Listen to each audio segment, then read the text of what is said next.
Last lecture में हम लोगों ने डिफ्रैक्शन का डेफिनेशन तक देखा था क्या होता है, बट उसका फिनोमिना तो समझ में आ गया था, व्हाट इज डिफ्रैक्शन। ठीक है, अगर कहीं पे एक छोटा सा अपर्चर है, अपर्चर क्या होता है वो भी मैंने आपको बताया। ठीक है, अब अगर इसके सामने, मान लो इसके सामने अगर मैं एक टॉर्च जलाऊं, ठीक है, तो होगा क्या, यहाँ से लाइट की रेज आएगी, यहाँ से लाइट की रेज, यहाँ से लाइट की रेज, यहाँ से लाइट की रेज, और इसके सामने स्क्रीन रख दी, मान लो ये अपर्चर इतना है। अब यहाँ जो ओपनिंग के सामने लाइट की रेज है वो तो आगे निकल जाएगी, हाँ, लेकिन ये लाइट की रेज आगे जा पाएगी क्या? मतलब इसके सामने वाला हिस्से में लाइट दिखनी चाहिए, इसके सामने वाले हिस्से में लाइट दिखनी चाहिए नहीं, लेकिन ये हमारी सोच कह रही है। बट जब हमने रियलिटी में देखा तो क्या हुआ, छोटे से अपर्चर से जब लाइट पास होती है तो वो यहां भी पहुंचती है और यहां भी पहुंचती है। बट हमने जब पहले लॉजिकली सोचा तो यहाँ तो लाइट होनी ही नहीं चाहिए थी। ठीक है, यहाँ लाइट का दिखना हमें समझ में आता है, लेकिन यहाँ लाइट का दिखना ये हमारे समझ के बाहर है। इसको बोलते हैं शैडो रीजन। शैडो रीजन क्यों? क्योंकि इतने हिस्से की शैडो यहाँ आनी चाहिए थी, इतने हिस्से की शैडो यहाँ आनी चाहिए थी, और बाकी तो पूरा ही शैडो होगा। ठीक है, बट लाइट यहाँ भी थी और यहाँ भी थी, और यहाँ जो लाइट थी वो कैसी थी कि यहाँ पे तो अच्छी खासी एक ब्राइट स्पॉट दिख रहा था, उसके बाद थोड़ा सा गैप था, मतलब वहां पे लाइट नहीं थी, उसको हम डार्क स्पॉट बोल सकते हैं। उसके बाद हमें फिर थोड़ी लाइट दिखी, लेकिन ये जो लाइट की इंटेंसिटी थी वो इस वाली से थोड़ी कम थी। फिर इस लाइट के बाद भी हमें थोड़ा सा गैप दिखा, मतलब वहां डार्क स्पॉट था। फिर उसके बाजू में हमें और थोड़ी लाइट दिखी, लेकिन वो लाइट की इंटेंसिटी इससे थोड़ी सी कम थी। ऐसी गैप के बाद फिर लाइट दिखी, लेकिन उसकी इंटेंसिटी इससे कम, फिर थोड़े टाइम बाद लाइट दिखना बंद हो जाएगी। लेकिन इतने हिस्से में अगर मैं आपसे पूछूं तो जैसा यहाँ हो रहा था वैसे ही सेम इधर भी हो रहा है। ठीक है, तो इतने हिस्से को अगर मैं यहाँ पे थोड़ा सा बड़ा करके दिखाऊं तो यहाँ पे आपको मैं बोल सकता हूँ, यहाँ पे ब्राइट फिर डार्क, फिर ब्राइट फिर डार्क, फिर ब्राइट फिर डार्क, फिर ब्राइट फिर डार्क, फिर ब्राइट फिर डार्क, ऐसा कुछ पैटर्न बन रहा है। इस पैटर्न को क्या बोलते हैं? Interference pattern. ये डार्क ब्राइट फ्रिंजेस का बनना किसी स्लिट या फिर छोटी सी ओपनिंग में से पास होने के बाद, इस फिनोमिना को हम सिर्फ एक ही तरीके से एक्सप्लेन कर सकते हैं, that is by interference of light, by considering light to be a wave. जब दो वेव इंटरफेयर होती है, कंस्ट्रक्टिव होगा तो ब्राइट स्पॉट, डिस्ट्रक्टिव होगा तो डार्क स्पॉट। ठीक है, तो सिंपल सी बात है, हमें इंटरफेरेंस पैटर्न देखने को मिल रहा है, बराबर। ठीक है, तो ये कैसे हो सकता है? इंटरफेरेंस पैटर्न कब बन सकता है? जब तो हाँ, जब लाइट वेव हो। तो इस फिनोमिना को एक्सप्लेन करने के लिए हमने लाइट के कौन से नेचर को कंसीडर किया? Wave nature. ठीक है, अब इसको फिर डिफ्रैक्शन क्या होता है वो समझ में आया ना? ये बनने को डिफ्रैक्शन नहीं बोल रहा हूं मैं डिफ्रैक्शन किसको बोल रहा हूं? Bending of light from sharp edges and entering into the shadow region, इस फिनोमिना को हम कहते हैं डिफ्रैक्शन। ठीक है, अब इस डिफ्रैक्शन के अंदर जब ये डिफ्रैक्शन हुआ, डिफ्रैक्शन का फिनोमिना हुआ, और जब हमने वो शैडो रीजन वाली लाइट को देखा तो वो लाइट हमें इंटरफेरेंस के जैसे दिखी, इंटरफेरेंस पैटर्न बना रही थी। एक बात समझ में? ठीक है, तो अब ये क्यों बन रहा है? तो जैसे हमने इंटरफेरेंस के लिए देखा था, डबल स्लिट के लिए, वैसे अभी यहाँ पर भी हम कुछ एक्सप्लेनेशन देखेंगे डिफ्रैक्शन में ये इंटरफेरेंस पैटर्न कैसे बन रहा है। बोलो क्लियर है? बोलो समझ में आया? हाँ, बोलो समझ में आया? तो डिफ्रैक्शन का डेफिनेशन मैंने आपको पहले ही बता दिया था, वो क्या है? The bending of light from sharp edges and entering into shadow region is called as diffraction. इस फिनोमिना को कहते हैं डिफ्रैक्शन। ठीक है, हमको सिलेबस में दो तरीके की डिफ्रैक्शन है, जिसमें से देखना हमको एक ही है। तो दो टाइप के डिफ्रैक्शन होते हैं, कौन कौन से वो लिखो। पहला है, लिखो पहला, Fraunhofer's diffraction, FRAUN, FRAUN, FRAUN, HAU, FFER, Fraunhofer's diffraction, Fraunhofer's diffraction. अब कौन से डिफ्रैक्शन को फ्राउनहोफर कहते हैं वो पहले हम लिख लेते हैं, उसके बाद मैं उसको एक्सप्लेन करूंगा। लिखो, when the source of light, when the source of light, when the source of light is kept,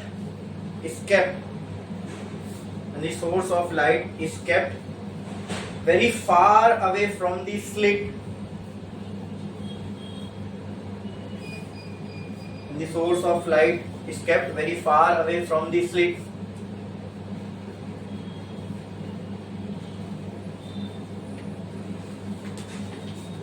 and diffraction pattern is obtained, and diffraction is obtained, ऐसा लिखो, डिफ्रैक्शन पैटर्न मत लिखो, and diffraction is obtained,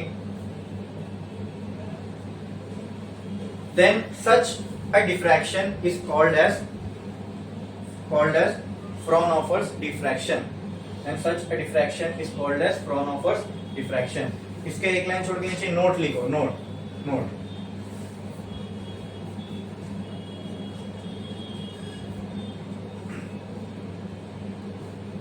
note देखा आपने, note करके, since the source of light is far away from the slit, since the source of light is far away from the slit,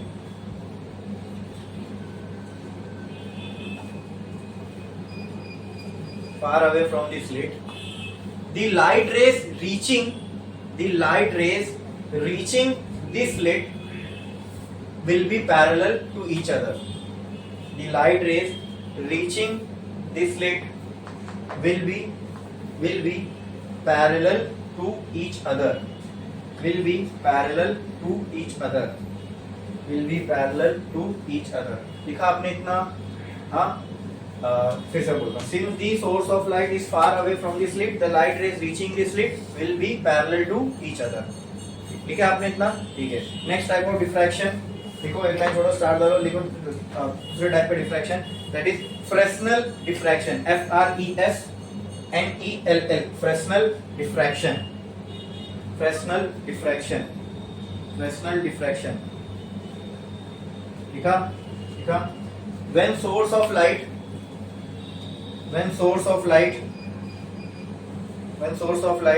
is kept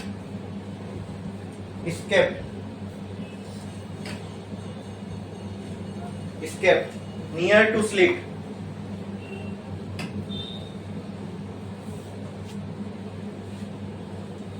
when source of light is kept near to slit, then and diffraction is obtained, ऐसा लिखो, when source of light is kept near to slit and diffraction is obtained, then such a diffraction is called as Fresnel diffraction. Then such a diffraction is called as Fresnel diffraction. Then such a diffraction is called as Fresnel diffraction. Then such a diffraction is called as Fresnel diffraction. Note इसके नीचे note लिखो, note. वहां पे हमने क्या लिखा था? Since the source of light is far away from slit, तो यहाँ क्या लिखोगे? Since the source of light is near to slit, near to slit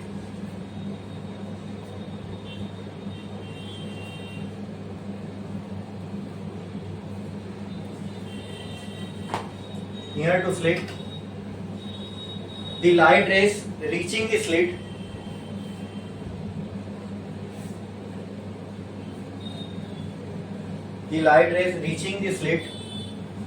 will not be parallel to each other,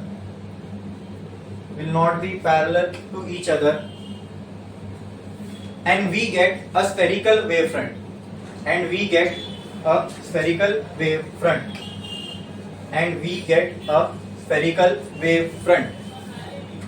देखा आपने. और इससे पहले वाले में जाके नोट में भी थोड़ा सा ये चीज ऐड कर दो. वहां पे हमने यहाँ तक लिखा था ना, उसकी नोट में क्या लिखा था? The slit will be reaching the slit will be parallel to each other. ठीक है, parallel to each other.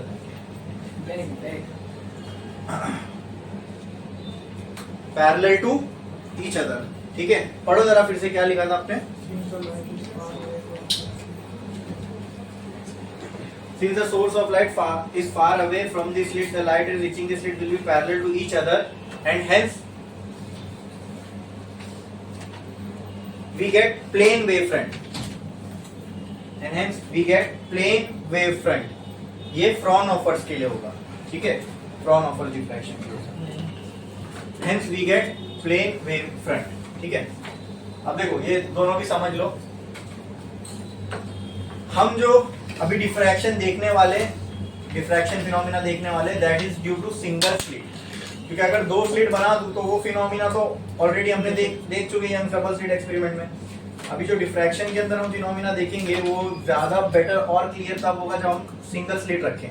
ठीक है, तो ऐसी मैंने सिंगल स्लिट डिफ्रैक्शन देखने वाले हो, ऐसी मैंने एक पेपर लिया, ठीक है, समझ लो ऐसा एक पेपर लिया, ऐसा कट मारा, क्या बन गई यहाँ पे एक स्लिट, ब्लेड से कट मारा, आपको एक लाइन दिख रही है ना अभी यहाँ से, अब ऐसा कर दिया तो आपको क्या दिखेगा, आपको यहाँ पे क्या दिखेगा, एक डॉट जैसा दिखेगा, बोलो क्लियर है, छोटा सा बारीक, तो यहाँ पे एक लाइन दिख रही है, फिर डॉट दिख रहा है, फिर यहाँ पे एक लाइन दिख रही है ना, ऐसे कुछ दिख रहा है आपको, तो मैं यहाँ बनाता हूँ ये लाइन, छोटा सा बीच में ओपनिंग, अब वो तो बहुत बारीक ओपनिंग है, लेकिन हम लोग को समझने के लिए मैंने यहाँ पे थोड़ी सी ओपनिंग को बड़ा कर दिया, बोलो क्लियर है, हाँ।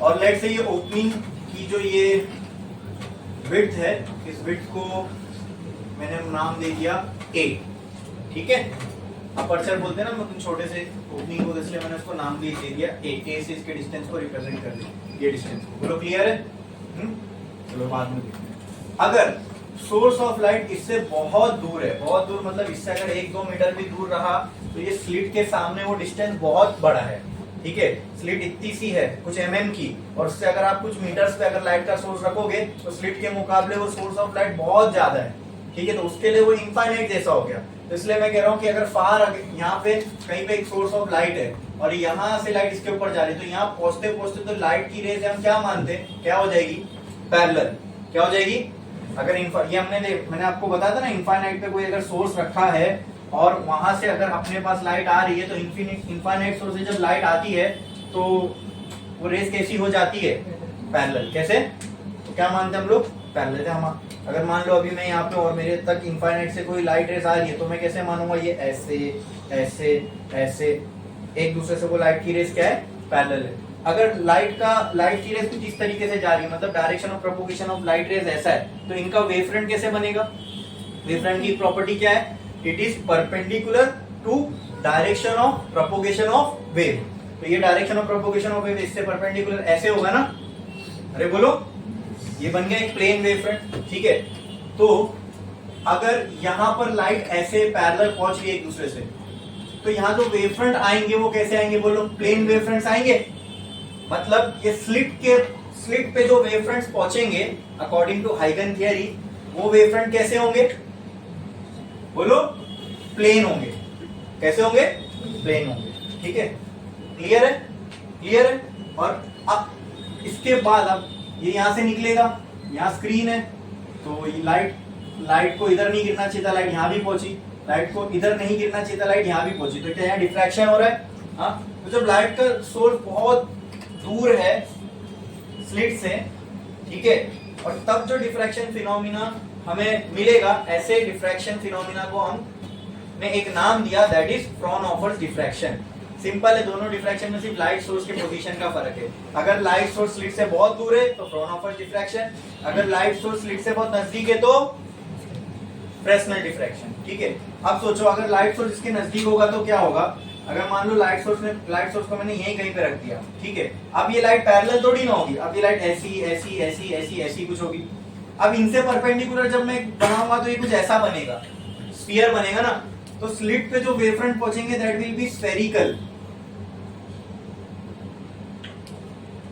बोलो क्लियर है, स्लिट तक जो वेवफ्रंट पहुंचेंगे अब वो कैसे होंगे, स्फेरिकल वेवफ्रंट होंगे, और फ्रॉनहोफर डिफ्रैक्शन में जो स्लिट पे वेवफ्रंट पहुंच रहे हैं वो कैसे है, प्लेन वेवफ्रंट है, बराबर, समझ में ऐसा क्यों हो रहा है, क्योंकि यहाँ पे सोर्स ऑफ लाइट स्लिट से बहुत दूर है, यहाँ पे सोर्स ऑफ लाइट स्लिट से बहुत नजदीक है, हम लोगों को फ्रॉनहोफर डिफ्रैक्शन पढ़ना है, ठीक है, लेकिन दोनों में क्या होता है समझ में आ, सिर्फ सोर्स ऑफ लाइट का फर्क है, सोर्स ऑफ लाइट अगर नजदीक है तो Fresnel diffraction, source of light अगर दूर है तो फ्रॉनहोफर डिफ्रैक्शन, लेकिन वो नजदीक और दूर होने से फर्क क्या पड़ेगा वो समझ में आया, स्लिट पे पहुंचने वाले वेवफ्रंट्स पर फर्क पड़ेगा, अगर सोर्स ऑफ लाइट दूर है तो स्लिट पे जो वेवफ्रंट्स आएंगे वो कैसे आएंगे, प्लेन वेवफ्रंट आएंगे, और अगर नजदीक है तो स्लिट तक जो वेवफ्रंट आएंगे वो कैसे आएंगे, स्फेरिकल आएंगे।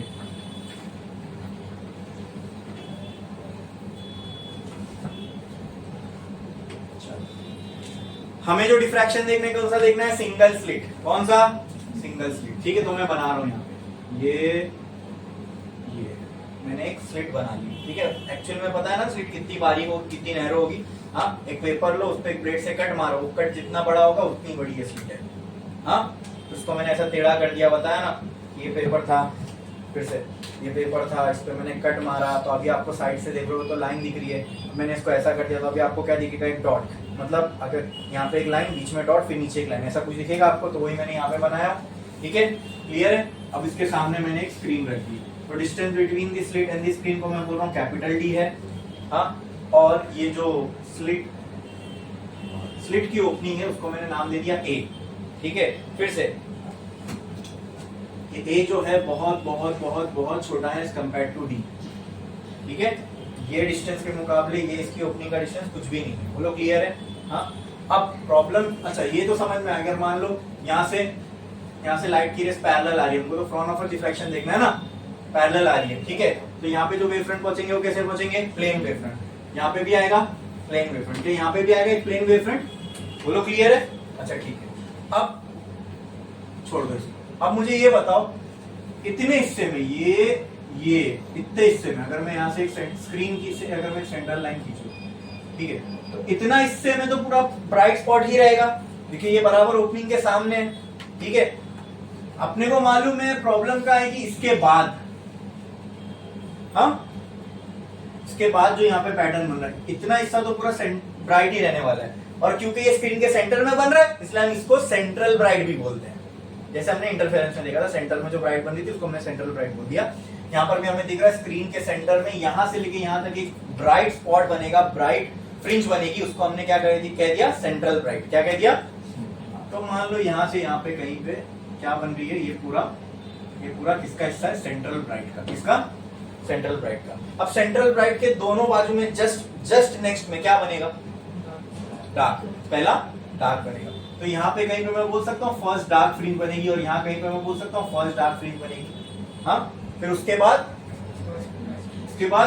फर्स्ट ब्राइट, उसके बाद फर्स्ट ब्राइट, राइट। अब मुझे ये नहीं पता वो कहाँ बनने वाली एग्जैक्टली, वो जो डार्क है वो कहाँ बनेगी। हाँ, इतना मालूम है जहां सेंट्रल ब्राइट खत्म होगा उसके जस्ट बाजू में बनेगी। ठीक है, तो कहीं पे भी ये समझ में आया ना। अभी मैं मिटा रहा हूँ क्योंकि अभी यहाँ पे अननोन के टर्म्स में हम लोग कुछ चीज लिखने वाले हैं।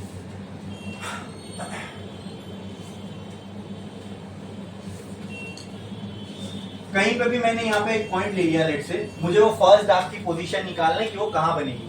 तो कहीं पे भी मैंने यहाँ पे एक पॉइंट ले लिया, let that point be P. Screen का जो सेंटर है उसको मैंने नाम दे दिया ओ।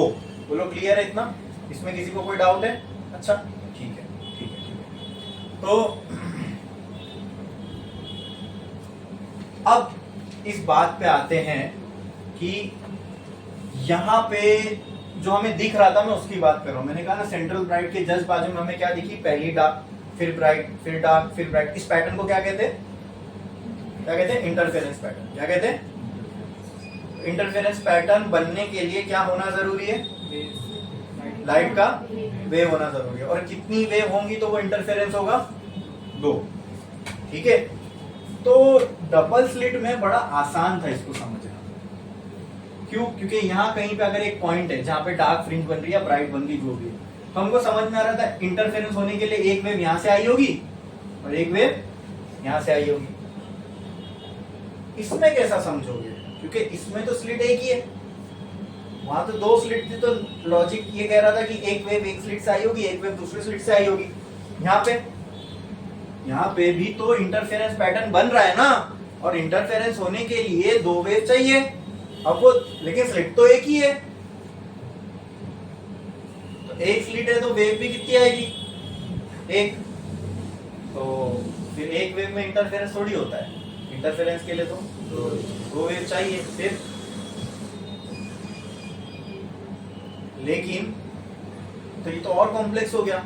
एक तो साला पहले इंटरफेरेंस पैटर्न हम समझा नहीं पा रहे थे, अब वेव समझ के समझा दिए तो यहाँ वेव की कमी पड़ गई। अब यहाँ भी इंटरफेरेंस पैटर्न देखने को मिल रहा है, यहाँ भी इंटरफेरेंस पैटर्न देखने को मिल रहा है, लेकिन प्रॉब्लम क्या है, इसको एक्सप्लेन करना है। अब इसको एक्सप्लेन करना है तो उसके लिए कम से कम कितनी वेव चाहिए इंटरफेरेंस, अगर वेव मान के एक्सप्लेन करना है इसको, तो कितनी वेव चाहिए इंटरफेयर होने के लिए, 2। अब वहां तो डबल स्लिट थी तो दोनों में से एक एक वेव निकल रही थी, ये समझ रहा था। यहाँ पे आपको मेरा क्वेश्चन समझ में आ रहा है, बोलो।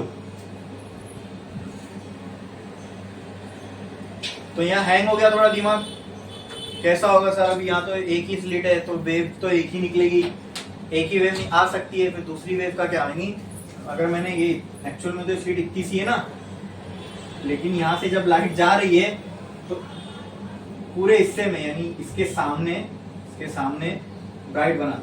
अब ये स्लिट तो एक ही है, लेकिन यहाँ से लाइट यहाँ जब गई, यहाँ से लाइट यहाँ गई, यहाँ गई, यहाँ गई, लेकिन इतने हिस्से में इंटरफेरेंस पैटर्न तो बन रहा है, लेकिन स्लिट तो एक ही है। अगर यहाँ एक और स्लिट होती तो मैं बोलता यहाँ से एक और वेव गई होगी, वो दोनों मिलके फिर इंटरफेयर किए होंगे। समझा? तो इसका कुछ एक्सप्लेनेशन मैंने कहा ना, आज तक कोई डिफ्रैक्शन को पूरी तरीके से एक्सप्लेन कर नहीं पाया, लेकिन इसकी जो एक थियरी है जो बहुत ज्यादा लॉजिकली सेटिस्फाई करती है, वो कुछ इस तरीके से जो मैं आपको बता रहा हूँ। ठीक है, आपको याद है मैंने क्या कहा था कि हमने जो डिफ्रैक्शन कंसीडर किया दैट इज फ्रॉनहोफर डिफ्रैक्शन। इसमें लाइट का सोर्स कहाँ होगा? बहुत दूर, तो यहाँ तक आने वाली रेज जो है पैरेलल हो जाएंगे और वेव फ्रंट कैसे बनेंगे? प्लेन। तो हाइगन का वो प्रिंसिपल याद करो।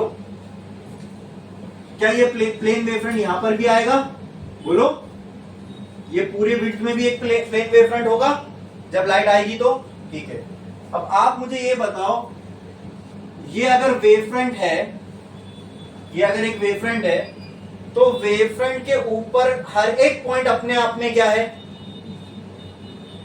एक सेकेंडरी सोर्स ऑफ डिस्टरबेंस है, वो अपने आप में एक पॉइंट सोर्स है। याद है क्या? नहीं? हाँ, हाइगन की प्रिंसिपल्स के अंदर हमने पढ़ा था, अगर ये एक वेव फ्रंट है तो इस वेव फ्रंट का हर एक पॉइंट अपने आप में एक पॉइंट सोर्स है, अपने आप में। तो अगर ये अपने आप में पॉइंट सोर्स है तो क्या यहां से भी एक लाइट की वेव निकलेगी? क्या यहां से भी एक लाइट की वेव निकलेगी? क्या यहां से भी एक, यहां से भी एक, यहां से भी एक निकलेगी? अपने को कितने चाहिए थे लाइट के सोर्स? 2। अब अभी कितने मिल गए? हाँ, इस लाइन पे कितने पॉइंट सोर्स होंगे बोलो? हाँ, इनफाइनाइट। अरे अब ये और एक बड़ी मुसीबत आ गई, 2 चाहिए थे लाइट का सोर्स, पहले तो चाहिए था एक से ज्यादा तो मिले, अब इतने ज्यादा मिल गए कि वो एक मुसीबत हो गई, अब इनफाइनाइट सोर्स मिल गए लाइट के। लेकिन ये समझ में आ रहा है कि ये कोई दो, इस सोर्स से इस सोर्स की लाइट अगर इंटरफेयर होगी तो वो कुछ करेगी, कंस्ट्रक्टिव डिस्ट्रक्टिव, तो उससे यहाँ चीज हम कुछ तो एक्सप्लेन कर सकते हैं। हाँ, बट अब समझो इसको, जरा ध्यान से देखना अभी मैं जो बताने जा रहा हूं। मान लो ये जो हिस्सा है ना, ये जो हिस्सा, मैं इसको यहाँ ऐसा बना रहा हूँ, देखो ये इधर ऐसा मैं बना दिया, बोलो क्लियर है? और ये जो है ना, ये स्क्रीन वो मैं इधर बना रहा हूँ, ऐसा कर दिया, मतलब मैंने पूरे सेटअप को, दिख रहा है? ठीक है, यहाँ पे कितने सोर्स हो सकते हैं? Point source infinite. कितने पॉइंट सोर्स हो सकते हैं? इनफाइनाइट। लाइट तो स्लिट से ही आ रही है, तो हम स्लिट के पास ही, स्लिट वाली वेव फ्रंट को ही कंसीडर करते हैं। मान लो यहाँ एक वेव फ्रंट है, उसके ऊपर कितने पॉइंट सोर्स है? इनफाइनाइट। कितने पॉइंट सोर्स है? हमको इनफाइनाइट से क्या करना है? हमको जो डिफ्रैक्शन का पैटर्न एक्सप्लेन करना है कि यहाँ पे डार्क और ब्राइट क्यों बन रहा है, बस वो बताओ मुझे। ठीक है, इनफाइनाइट है ना, तो मैं आपको क्या बोलता हूँ, कंसीडर करो इनफाइनाइट में से, कंसीडर करो लेट से कितने इनफाइनाइट हो सकते हैं। ठीक है, तो मैं एक काम करता हूं, हो गए वहां इनफाइनाइट, मैं for simple understanding and for simplicity and for better explanation मैं कंसीडर करता हूं कितने ए हिस्से में 10 पॉइंट सोर्स है। कितने? 1 2 3 4 5 6 7 8 9 10। कितने पॉइंट सोर्स है? 10। कितने पॉइंट सोर्स है? 10। बोलो क्लियर है? अरे बोलो क्लियर है? ठीक। क्या ये सेंटर लाइन थी? बोलो। ठीक है, अब जरा मुझे आप ये बताओ, ये पहले वाले से एक लाइट की वेव निकली और यहां पहुंची, हो सकता है ये? अरे ये हो सकता है, लॉजिकली सोच के बताओ। पॉइंट सोच देना, वहां से तो लाइट ही निकली और वहां तक पहुंच गई, होगा ऐसे? ठीक है, एक लाइट निकली, वो यहां तक पहुंची, ये वाले पॉइंट से एक लाइट वेव निकली, यहां तक पहुंची। जरा देख के बताओ, इन दोनों में कोई पाथ का डिफरेंस दिख रहा है आपको? क्या इन दोनों में कोई पाथ डिफरेंस है? मतलब आपको क्लियरली देख के समझ में आ रहा है, इस केस में, इस सिनेरियो में, जब ये दोनों, अच्छा ये पहली और 10वीं का छोड़ दो, दूसरी और 9वीं का पकड़ो, तो उनमें भी कोई पार्ट डिफरेंस नहीं है, उनमें भी कोई पार्ट डिफरेंस नहीं है। यानी अगर सेंट्रल ब्राइट की बात करूं मैं, या सेंटर पॉइंट की बात करूं, सेंटर में जो ब्राइट बन रहा है, अगर मैं उसकी बात करूं, तो ये मुझे क्लियरली समझ में आ रहा है कि अगर यहां पे जो वेव फ्रंट बन रहा है और अगर उसके ऊपर 10 पॉइंट सोर्स है, अब मान लो अगर इनफाइनाइट होते, ठीक है, आधे सेंटर के इधर होते, आधे इधर होते, तो इन सब में से भी जो लाइट निकल के यहां पहुंचती, सबका पाथ डिफरेंस क्या होता? जीरो ही होता। ठीक है, तो if path difference is zero, तो इन सारी वेव्स का यहां पे जो इंटरफेरेंस होगा वो कैसा होगा अगर पाथ डिफरेंस सबका जीरो है तो? यस, क्या होगा? And if the interference is constructive, तो सेंटर में क्या दिखनी चाहिए? क्या वही सेंटर में नहीं दिख रही? सेंट्रल ब्राइट देखो मैंने पहले ही बना के रखा है, क्या वही नहीं दिख रही है? बोलो पक्का? कोई डाउट है इसमें? ये समझ में आया? हाँ ठीक है। अब ये तो सेंट्रल ब्राइट को तो हमने एक्सप्लेन कर लिया। हमारे को 2 पॉइंट सोर्स चाहिए थे, हमें इनफाइनाइट मिल गए, तो इनफाइनाइट से भी अपन उसको एक्सप्लेन कर सकते हैं कि मान लो यहाँ पर इनफाइनाइट पॉइंट सोर्स है, यहाँ पे इनफाइनाइट पॉइंट सोर्स है, लेकिन वो इनफाइनाइट पॉइंट सोर्स से जितनी भी लाइट वेव निकलेगी, जब सारी की सारी सेंटर पे पहुंचेगी तो सबका पाथ डिफरेंस क्या होगा? जीरो। और जब इंटरफेरेंस में पाथ डिफरेंस हो वेव का जीरो होता है, तो वो कैसा इंटरफेरेंस बनता है? कंस्ट्रक्टिव। और अगर कंस्ट्रक्टिव इंटरफेरेंस हो रहा है तो स्क्रीन पे आपको क्या देखने को मिलेगा? Bright spot. ठीक है, ठीक है। चलो यहां तक तो अभी हमने यहां तक पहुंच गए, सेंट्रल ब्राइट हमसे एक्सप्लेन हो गई। अब इसके बाद जो बन रही, मान लो यहां कहीं पे, लेट से यहां कहीं पे वो फर्स्ट डार्क बना है ना, सेंट्रल ब्राइट इधर ले लो उधर ले लो, कहीं पे भी यहां ले लिया मैंने। ठीक है, तो क्या ये हो रहा होगा दोस्तों कि यहां से एक लाइट की वेव यहां पहुंची होगी? हाँ, और यहां से भी एक लाइट की वेव यहां पहुंची होगी, जैसे वहां पे हो रहा था। पहली और 10वीं का अगर मैं इंटरफेरेंस वहां कंसीडर करूं तो क्या होगा? कंस्ट्रक्टिव। दूसरी और 9वीं का करूं तो कंस्ट्रक्टिव। बोलो क्लियर है? हाँ। अब आपको देख के क्या लग रहा है? अगर मैं इसको नाम दे दूं ए, और इसको मैं नाम दे दूं सी, और इसको मैं नाम दे दूं पी, तो आप मुझे बोलो एपी और एसी में आपको पाथ का डिफरेंस दिख रहा है? यस दिख रहा है। कौन सा बड़ा, वो किसने ज्यादा ट्रेवल किया? सॉरी, एपी और सीपी किसने ज्यादा ट्रेवल किया? मतलब सीपी ग्रेटर है, राइट? राइट, तो यहाँ पे पार्ट डिफरेंस होगा सीपी माइनस एपी करूंगा तो यही होगा मेरा पार्ट डिफरेंस। अरे बोलो हाँ, तो अब यहाँ पार्ट डिफरेंस तो मिल रहा है, and if there is a path difference then that path difference will decide कौन सा इंटरफेरेंस होने वाला है। अरे बोलो क्लियर है? लेकिन मैंने तो पहले ही कंसीडर करके रखा कि वहां डार्क बन रही है। क्या बन रही है? डार्क बन रही है। बोलो क्लियर है? अरे बोलो क्लियर है? समझ में आया? पक्का? कोई डाउट है इसमें किसी को यहां तक? हाँ, नाउ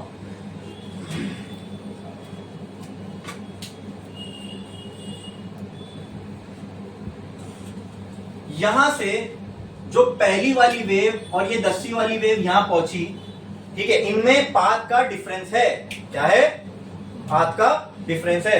क्या वो पाथ डिफरेंस? अब मान लो अगर मैंने यहां से एक परपेंडिकुलर लाइन खींची दोस्तों, यहां पे इसको मैंने ऐसा हाथ रख दिया, देखो अब ये दोनों डिस्टेंस सेम लग रहे हैं, मतलब इतना हिस्सा यही है मेरा पाथ डिफरेंस डेल्टा एक्स। अरे बोलो क्लियर है? ठीक है, ठीक है। मतलब यहां से एक वेव निकली और यहां से एक वेव निकली, ठीक है, और यहां पे पहुंची, तो इन्होंने कौन सा फ्रिंज बनाई? डार्क। कौन सी फ्रिंज बनाई? डार्क। ओके ओके, ऐसा, ठीक है, ठीक है। लेकिन डार्क बनने के लिए वेव्स को एक दूसरे की इफेक्ट को क्या करना पड़ेगा? दोनों वेव को एक दूसरे की इफेक्ट को क्या करना पड़ेगा? कैंसर। क्या करना पड़ेगा? कैंसर। क्या करना पड़ेगा? कैंसर। ठीक है, तो अब इसको ऐसा समझो, यहां से जो वेव यहां पहुंची, ठीक है, यहां से जो वेव यहां पहुंची, ठीक है, हाँ, ये अपने आप में एक पॉइंट सोर्स है, ये अपने आप में एक पॉइंट सोर्स है, ठीक है। अगर इन दोनों के बीच का पार्ट डिफरेंस लैम्डा के बराबर है, किसके बराबर? लैम्डा के बराबर, मतलब ये कुछ होगा ऐसा? अरे बोलो क्योंकि जीरो पे तो हमने कहानी देख ली, ब्राइट बन रही थी। जीरो के बाद अगली कहानी हम कहां देख रहे हैं? लैम्डा पे। लैम्डा बाय 2 से क्यों नहीं स्टार्ट किया वो भी मैं आपको आगे बताऊंगा, ठीक है। वो आगे जब हम लोग पढ़ेंगे तो समझना। जीरो के बाद सर पहले तो लैम्डा बाय 2 आता है, फिर लैम्डा पे आते हैं, फिर 3 लैम्डा बाय 2 पे आते हैं ना। ये सब हम लोग ने स्टैंडर्ड पोजीशंस देखे हैं डार्क और ब्राइट की, ठीक है। तो ये यहां पहुंची, ये यहां पहुंची, ठीक है। जैसे मान लो ये पहली वेव थी, ठीक है, ये पहली वेव थी, हाँ। दूसरी वाली वेव यहां से स्टार्ट हुई, लैम्डा के बाद से। कहां से? लैम्डा के बाद से।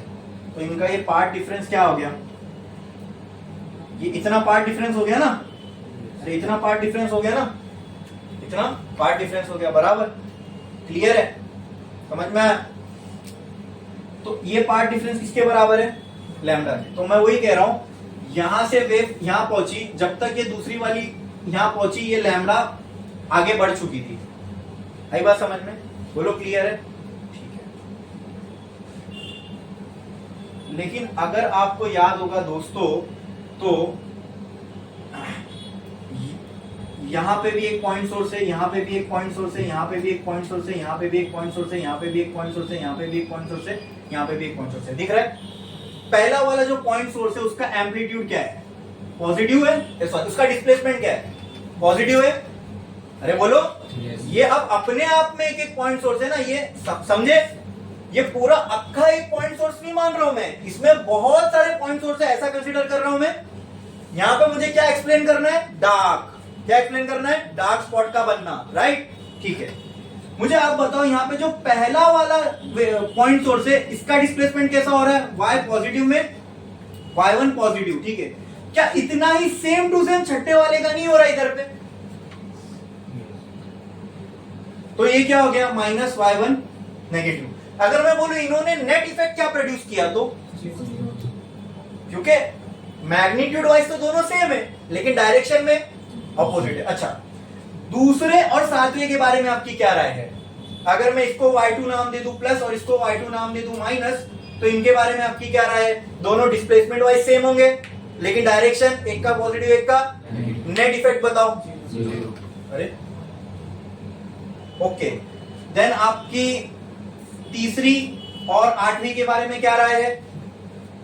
सेम। और ऐसी चौथे और नौवे के बारे में? मतलब यहां का हर एक पॉइंट सोर्स, इस हाफ का हर एक पॉइंट सोर्स उस हाफ के हर एक पॉइंट सोर्स के इफेक्ट को काट रहा है। तो यहां इसने इसके इफेक्ट को काटा, इसने इसके इफेक्ट को काटा, लेकिन वेव दोनों की यहां पहुंच रही है। लेकिन इतने पार्ट की जो वेव इधर पहुंची और इतने पार्ट की वेव जब इधर पहुंची, तो इतने पार्ट वालों ने इतने की इफेक्ट को यहां पे क्या कर दिया? कैंसल आउट कर दिया। इसलिए जो यहां पे हमको स्पॉट दिखेगा वो कैसे दिखेगा? डार्क। कैसे दिखेगा? अरे समझ में आ रहा है कि नहीं आ रहा है? आया कि नहीं आया? बोलो बोलो। डार्क स्पॉट कैसे बना यहां पे, ये समझ में आया? क्लियर है? कैसे इस हाफ ने इस हाफ के इफेक्ट को कैंसिल किया, वो समझ में आया? अरे बोलो, वो थियरी आपके समझ में आई कि नहीं आई? अगर ये हाफ इस हाफ के इफेक्ट को कैंसिल कर देगा तो वहां पे कोई लाइट का इफेक्ट दिखेगा नहीं, तो वहां नेट इफेक्ट क्या होगा? जीरो। नेट इफेक्ट जीरो का मतलब कुछ नहीं, डार्क स्पॉट। आ रही बात समझ में? अरे ऐसा। लेकिन अगर मैं चेक करूं तो इसके और इसके बीच में पाथ का जो डिफरेंस है वो कितने का है? लैम्डा का। लेकिन ये थोड़ी सी अजीब बात हो गई यहाँ पे। वो क्या कि अगर मैं पहले वाले और आखिरी वाले के बीच में पाथ का डिफरेंस लैम्डा रखूं तो स्क्रीन पे क्या बन रहा है? इंटरफेरेंस में ऐसा नहीं हो रहा था, इसका उल्टा हो रहा था। वहां पे लैम्डा पाथ डिफरेंस रखने पे क्या बन रहा था? ब्राइट बन रहा था। ठीक है, आई बात समझ में? ये फर्क है सिंगल स्लिट रिफ्लेक्शन में। समझ में आया? First dark is formed at delta x equal to lambda. ठीक है, ठीक है। चलो अब यही लॉजिक लगाओ, यही लॉजिक लगाओ। ठीक है, अब एक काम करता हूं मैं, यहां पे पहले 10 पॉइंट सोर्स कंसीडर किया था, इनफाइनाइट हो सकते हैं ना, 20 कर लो, 20 कर लो। मान लो 10 पॉइंट सोर्स इधर है, 10 पॉइंट सोर्स इधर है। अब 10-10 को बांटता हूं। ठीक है, तो मान लो 10 मिलके एक ऐसा बना रहे थे कुछ, और बाकी के 10 में मिलके ऐसा कुछ बना। मतलब अब ये दोनों के बीच में जो पाथ का डिफरेंस है वो 2 लैम्डा के बराबर है। कितने के? 2 लैम्डा के बराबर। ठीक है, अगर ये पाथ डिफरेंस 2 लैम्डा के बराबर हुआ, फिर से बताओ मेरे को, क्या यहाँ पे ऐसा कुछ हो रहा है? ये इसके इफेक्ट को काटेगा, ये इसके इफेक्ट को काटेगा, मतलब ये पूरा ये इसके इफेक्ट को काटेगा, ये पूरा इसके इफेक्ट को काटेगा। अगर पाथ डिफरेंस 2 लैम्डा का है तो भी वहां पे क्या देखने को मिलेगा? क्या देखने को मिलेगा? क्या बात है। तो ऐसा और कहां इमेजिन कर पा रहे हो आप? अगर 3 लैम्डा हुआ तो चलो देखते हैं। अगर मान लो ये डिफरेंस जो है, ठीक है, अगर ये 1 2 3 लैम्डा के बराबर हुआ तो ये इसके इफेक्ट को काटेगा, इसके इफेक्ट को, इसके इफेक्ट को। तो यहां पहले वाले से लाइट जाएगी, आखिरी वाले से लाइट, यानी ये समझ लो ये इसका हाफ हो गया। ठीक है, इतने हिस्से का जो लाइट का इफेक्ट होगा स्क्रीन के ऊपर उसको इतना हिस्सा काट देगा। तो 2 लैम्डा पे भी हमको डार्क स्पॉट देखने को मिला और 3 लैम्डा पे भी। तो डेल्टा, अब अगला मतलब यहां पे मेरे को ये समझ में आ रहा है सर कि delta x equal to n lambda अगर मैं ये कंसीडर करूं तो इन कंडीशंस पे मेरे को क्या देखने को मिलेगी, डार्क फ्रिंज। कंडीशन तो क्या मैं लिख सकता हूं, कंडीशन फॉर डार्क फ्रिंज। कहां मिलेगी कंडीशन, कहां मिलेगी डार्क फ्रिंज बोलो, लैम्डा पे, 2 लैम्डा पे, 3 लैम्डा पे, 4 लैम्डा पे। और उसकी जनरलाइज इक्वेशन बना दूं तो where I can say where n equal to 1 2 3 4, ठीक है। मतलब जो इंटरफेरेंस में जो फ्रिंज, जहां इंटरफेरेंस में डेल्टा एक्स की जो कंडीशन पे ब्राइट स्पॉट बन रहा था, ठीक है, डिफ्रैक्शन में डेल्टा एक्स की उन्हीं कंडीशन पे क्या बन रहा है, डार्क स्पॉट। अरे बोलो क्लियर है, ये समझ में आया कि नहीं आया कि वो डार्क स्पॉट वहां बन क्यों रहा है, लैम्डा के पार्ट डिफरेंस पर, वो समझा। क्योंकि अब हमने ये पूरे को एक पॉइंट सोर्स नहीं कंसीडर किया, ये प्लेन वेवफ्रंट में हजारों पॉइंट सोर्स है। तो पहले वाले पॉइंट सोर्स ने आखिरी वाले के असर को काट दिया, आई बात समझ में, सॉरी, पहले वाले ने छठे को काटा, सेकंड ने 7वें को काटा, थर्ड ने 8वें को काटा। इस तरीके से इस हाफ के जितने भी पॉइंट सोर्स है उस हाफ के सारे पॉइंट सोर्स के इफेक्ट को कैंसिल आउट कर रहे हैं। तो अगर इस यहां से वेव यहां पहुंची, यहां से वेव यहां पहुंची, लेकिन इन्होंने तो इसके इफेक्ट को कैंसिल कर दिया, तो नेट इफेक्ट यहां पे क्या दिखेगा आपको, कुछ नहीं, मींस डार्क स्पॉट। आ रही है बात समझ में। ये जो तरीके से मैं आपको डिफ्रैक्शन एक्सप्लेन कर रहा हूं ना, ये आपको बहुत या तो नहीं मिलेगा या तो बहुत कम जगह देखने को मिलेगा जो इस तरीके से। वरना अक्सर जो डिफ्रैक्शन लोग एक्सप्लेन करते हैं डायरेक्ट वो डेल्टा लैम्डा की कंडीशन बता के डायरेक्ट कि यहां का उल्टा वहां होगा, ठीक है। समझ में आई ये पूरी डिफ्रैक्शन की कंडीशन, किस तरीके से वहां पे डार्क स्पॉट बनेगा। चलो एक काम करता हूं मैं, अभी उसका मैं आपको रीजन पूरा बताऊंगा, लेकिन अभी सिर्फ शुरुआत के लिए मेरे साथ रहो, ठीक है। उसका रीजन ऐसा क्यों हो रहा है वो मैं आपको थोड़ी देर बाद आपको पूरा क्लियर कर दूंगा। मुझे आप ये हमने डार्क का तो फिनोमिना देख लिया, कंडीशन फॉर डार्क फ्रिंज, ठीक है। अब ब्राइट के लिए देखते हैं। अगर मान लो यहाँ पे कहीं पे ब्राइट स्पॉट बन रहा है, क्या बन रहा है, ब्राइट स्पॉट बन रहा है, तो वहां पर भी ऐसा हो रहा होगा, यहाँ से एक लाइट की सोर्स जा रही होगी, यहाँ से एक लाइट की वेव जा रही होगी, बोलो क्लियर है।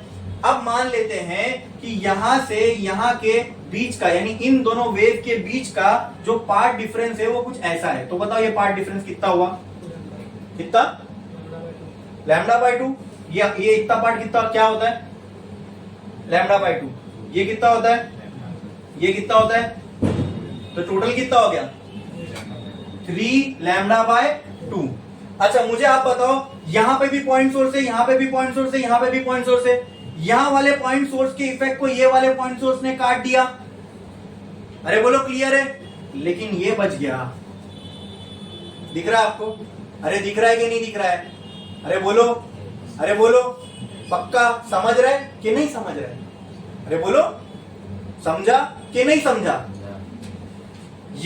ये वाले पॉइंट सोर्स है, मतलब मान लो यहाँ पे इनसे लाइट की वेव यहाँ पहुंची, ये वाले पॉइंट सोर्स है, इनसे लाइट की वेव यहाँ पहुंची, लेकिन इनको कैंसिल करने के लिए ये थे। अरे ये बात समझ में, इनको कैंसिल करने के लिए कोई रहा क्या, नहीं। जब इनको कैंसिल करने के लिए कुछ नहीं है तो ये तो यहाँ पे पहुंचेगी ना, इनको कैंसिल करने वाला कोई है नहीं। तो इन लाइट सोर्स की वजह से जो लाइट यहाँ पहुंचेगी, इनको कैंसिल करने वाला कोई नहीं है। तो यहाँ पे आपको क्या देखने को मिलेगा, क्या हमें देखने को मिलेगा, तो पहला ब्राइट हमें कहां देखने को मिला, 3 लैम्डा बाय 2 पे। चलो एक काम करता हूं, condition for bright fringe delta x पहला कहां मिला, 3 लैम्डा बाय 2 पे। लैम्डा बाय 2 क्यों नहीं कंसीडर किया, आऊंगा उस पर मैं आगे, ठीक है, कि लैम्डा बाय 2 क्यों नहीं लिया सर। अगर आप ऐसा भी लेते ना सर, लैम्डा बाय 2 मतलब ये ऐसा कुछ, ठीक है, हाँ। तो अगर मैं इसको हाफ भी कर दूं तो इनको काटने के लिए नीचे कोई है क्या, चेक करो। तो तब भी तो सर ये सारे के सारे यहाँ पहुंच जाते, इनको काटने के लिए कोई था नहीं, तब भी तो ब्राइट बनता। तो पहली कंडीशन लैम्डा बाय 2 की क्यों नहीं ली, ये सवाल आना चाहिए, ठीक है, वही मैं बोल रहा था, इसको मैं एड्रेस करूंगा लेकिन थोड़े टाइम बाद। डिफ्रैक्शन में पहली ब्राइट 3 लैम्डा बाय 2 पे ही बनेगी, लैम्डा बाय 2 पे नहीं बनेगी। क्यों, वो आगे देखेंगे। चलो 3 लैम्डा बाय 2 के आगे बढ़ो, 3 लैम्डा के बाय 2 के बाद और लैम्डा बाय 2 आगे बढ़ूंगा तो 4 कितना होगा, 3 lambda by 2 plus lambda by 2 कितना आ जाएगा, 4 लैम्डा बाय 2 मतलब 2 लैम्डा। 2 लैम्डा पे तो डार्क बन रही है, ठीक है। तो अगला 5 लैम्डा बाय 2 मतलब ये 1, ये 2, ये लैम्डा बाय 2, ये लैम्डा बाय 2, 1 2 3 4 5 लैम्डा बाय 2। देखो इसको इसने, इसके असर को इसने कैंसिल किया, इसके असर को इसने कैंसिल किया, लेकिन इसके इफेक्ट को कैंसिल करने वाला कोई है। मतलब जब लाइट पॉइंट सोर्स से यहाँ पे लाइट जाएगी, पॉइंट सोर्स यहाँ पॉइंट सोर्स से लाइट गई, यहाँ पॉइंट सोर्स से लाइट गई, ये दोनों कैंसिल। ये वाले पॉइंट सोर्स से लाइट पहुंची, ये वाले पॉइंट सोर्स से लाइट पहुंची, कैंसिल। लेकिन इनकी लाइट जब यहाँ पहुंची तो इनको कैंसिल करने वाला कोई है नहीं। तो इनके वजह से जो बनने वाली लाइट है वहां स्क्रीन तक पहुंचेगी, तो उसकी वजह से क्या देखने को मिलेगा। तो ऐसी कितने, इनमें ये टोटल डिस्टेंस कितना होने पे वापस से वहां पे ब्राइट स्पॉट बनता हुआ दिख रहा है, तो ये हो गया 5 लैम्डा बाय 2। अगला कहां पे दिखेगा, 7 लैम्डा बाय 2 पे। अगला, ठीक है, तो इसकी कंडीशन क्या बन सकती है, इसको मैं बोल सकता हूं 2n+1 lambda by 2 where n किसके बराबर होगा, 1 2 3 4 डॉट डॉट डॉट। अब n की जगह 1 पुट करो, 2 1 2 + 1 3 लैम्डा बाय 2 से स्टार्ट होगा। देखो पहली ब्राइट 3 लैम्डा बाय 2 से स्टार्ट होगी, ठीक है। अब इसमें कुछ नहीं है, माइनस रखता तो 1 से भी होता, लेकिन यहाँ प्लस रखना जरूरी है।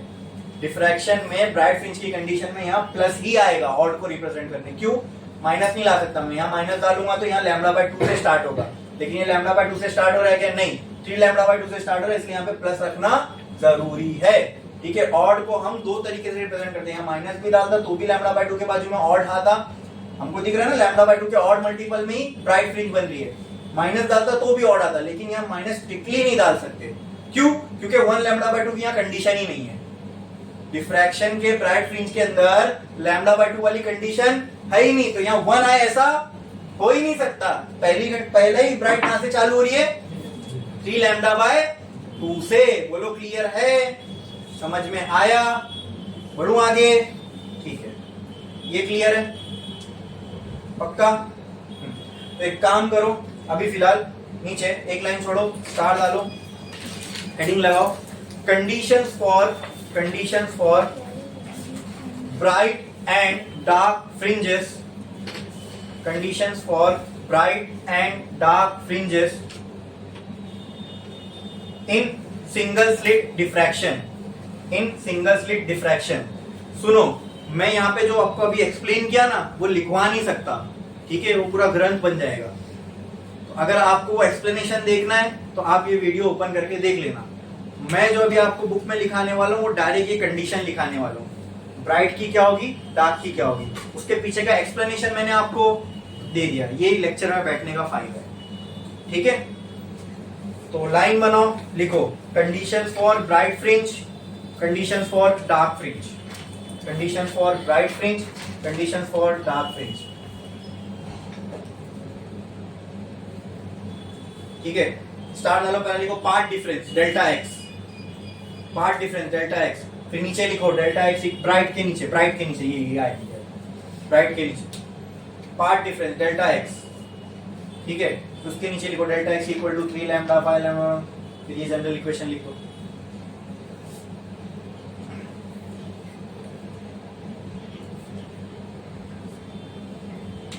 इंटरफेरेंस होने के लिए पार्ट डिफरेंस होना जरूरी है, और अगर पार्ट डिफरेंस होगा तो ही इंटरफेरेंस, कंस्ट्रक्टिव या डिस्ट्रक्टिव इंटरफेरेंस होगा, ये हम बता सकते हैं।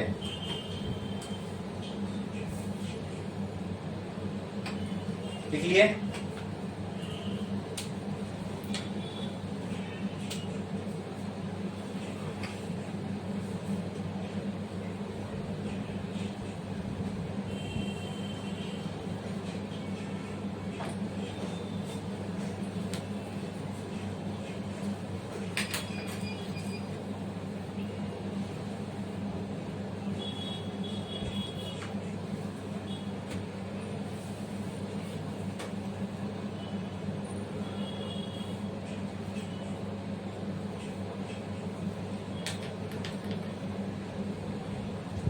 ये एक्सप्लेनेशन पूरा समझ में आया ना डिफ्रैक्शन का, कैसे डार्क कैसे ब्राइट बन रहा है। ये एक्सप्लेनेशन तुमको मिलेगा नहीं है कहीं, तुम्हारे कॉलेज वॉलेज में कोई तुमको इस तरीके से ये डिफ्रैक्शन को एक्सप्लेन करेगा ही नहीं, ठीक है। हाँ, क्योंकि इसमें वो स्लिट वाला समझ नहीं होती कि दो जगह से वेव आ रही है। आई बात समझ में। और ये भी काफी लोगों को नहीं मालूम होता कि कैसे हम उसको एक्सप्लेन करें डार्क ब्राइट को बनना। तो हमने कैसे उसको एक्सप्लेन किया, लॉजिकली भी दिमाग में बैठ रहा था ना, इफेक्ट के कैंसिल होना नहीं होना, डार्क बनना ब्राइट बनना। बोलो क्लियर है, समझ में आ गया, ठीक है। लिख लिया आपने कंडीशन। चलो अब ये तो पार्ट डिफरेंस की कंडीशन लिखे। मुझे आप ये बताओ कि अगर पार्ट डिफरेंस है दो वेव के बीच में, तो क्या उनके बीच में फेज का भी डिफरेंस होगा? मैंने आपको पहले ही लेक्चर में विजुअलाइज करवा दिया था। और वो हम कैसे निकाल सकते हैं? तो हमारे पास रिलेशन है भाई फेज डिफरेंस और पार्ट डिफरेंस का। वो क्या है? डेल्टा फाई बराबर 2 pi by lambda into delta x. क्या ये रिलेशन है फेज डिफरेंस और पार्ट डिफरेंस में? बोलो ना। हाँ, तो एक काम करो, हमें ये मालूम है कि डेल्टा एक्स के कहां पे ब्राइट बनती है, तो कहां पे कौन कौन से फेज डिफरेंस में ब्राइट बनेगी वो बताओ। डेल्टा एक्स की जगह अगर मैं 3 लैम्डा बाय 2 रख दूं तो क्या आ जाएगा? 2 पाई बाय लैम्डा इंटू, अगर यहाँ पे मैं 3 लैम्डा बाय 2 रखूं तो क्या आएगा बोलो? लैम्डा लैम्डा कट 2 2 कट, तो डेल्टा फाई की पहली कंडीशन क्या आ जाएगी? 3 पाई बराबर, अरे बराबर 2 2 कैंसिल, लैम्डा लैम्डा कैंसिल, ठीक है। अगर मैं डेल्टा फाई की जगह 5 lambda by 2, lambda lambda cancel 2 2 cancel, तो क्या आया? 5 पाई, फिर 7 पाई, फिर 9 पाई। तो डेल्टा फाई के कौन से मल्टीपल पे? ऑड। लेकिन ऑड कैसा? जो 3 से स्टार्ट हो, यानी 2n प्लस 1 पाई। क्लियर? ये कंडीशन हो गई कंस्ट्रक्टिव की, किसके लिए? सिंगल स्लिट डिफ्रैक्शन के लिए। और अगर याद होगा 3 पाई 5 पाई 7 पाई ये सब पे डबल स्लिट में क्या बन रहा था? क्या हो रहा था? डार्क बन रही थी, डिस्ट्रक्टिव हो रहा था। सिंपल, जो वहां हो रहा है उसका उल्टा ही होगा। अरे बोलो क्लियर है, समझ में आया? पक्का? ठीक है। तो ये ब्राइट के नीचे लिख लो, तो कंडीशन फॉर ब्राइट फ्रिंज है ना, उसके नीचे लिखो फेज डिफरेंस डेल्टा फाई, ठीक है। ये और ये मतलब इन फेज के डिफरेंस पर आपको सिंगल स्लिट डिफ्रैक्शन में ब्राइट फ्रिंजेस देखने को मिलेगी।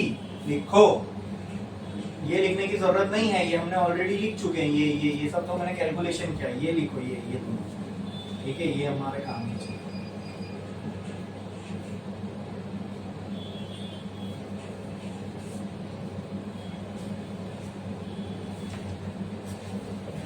ये मैंने डेल्टा फाई की कंडीशन निकाला, किसके लिए? ब्राइट के लिए कि डार्क के लिए?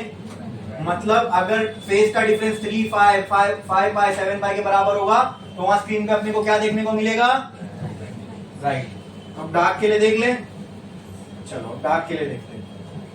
तो यहाँ पे अब डेल्टा एक्स की जगह, ये दोनों का रिलेशन है, तो वहां डेल्टा एक्स की जगह लैम्डा, इसकी कंडीशन लैम्डा लैम्डा कैंसिल, क्या आएगा इधर? डेल्टा फाई पहले कहां बन रहा है? 2 पाई पे, अरे बोलो। हाँ, फिर 2 लैम्डा अगर करूं तो ये अगला 4 पाई पे, फिर 6 पाई पे, फिर तो यहाँ पे डेल्टा फाई की कंडीशन क्या बन रही है? इवन मल्टीपल ऑफ फाई, मतलब 2n पाई। बोल सकता हूं वेर n इक्वल टू 1 2 3 4 जो भी है, ठीक है। इससे पहले वाले में कंस्ट्रक्टिव वाले में भी डेल्टा फाई के नीचे where n equal to 1 2 3 4 till n तक लिख दो।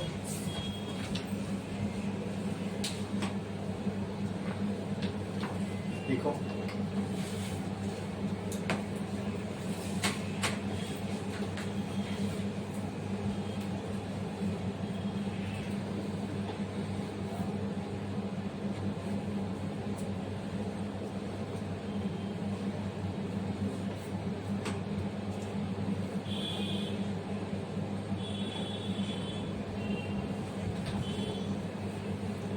हो गया लिख के सभी का? बढ़े आगे, यहां तक सबको समझ में आया? डेल्टा एक्स की कौन कौन सी कंडीशन में सिंगल स्लिट डिफ्रैक्शन में डार्क फ्रिंज बनेगी, डेल्टा एक्स और डेल्टा फाई की कौन कौन सी कंडीशंस पे सिंगल स्लिट डिफ्रैक्शन में ब्राइट बनेगी। ये क्लियर है? हाँ, ये एकदम क्लैरिटी हमको होना चाहिए, समझ में आया? और ये कंडीशंस यहाँ डायग्राम से नहीं समझ में आ सकती, इसके लिए मैंने अलग से आपको वहां पे बना के समझाया। क्लियर है? पक्का? बढ़े आगे। चलो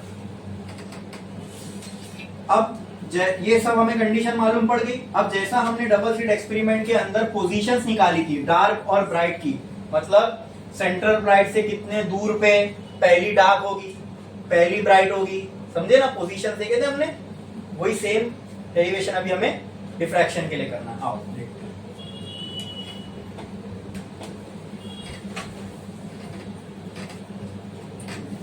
मुझे ये बताओ, यहां तक किसी को कोई डाउट है? अभी तक जो भी हमने देखा रिगार्डिंग डिफ्रैक्शन, इसमें किसी को कुछ भी डाउट है? क्यों ऐसा हो रहा है, ऐसा क्यों नहीं हो रहा है? समझ में आया? बढ़ू ना आगे? ठीक है। अगर मुझे पोजीशन निकालना है दोस्तों डार्क और ब्राइट की, तो कोई भी एक साइड पकड़ लो, यहाँ पे है, यहाँ पे, यहाँ से पकड़ना ज्यादा समझ में आता है, ठीक है, क्लियर है?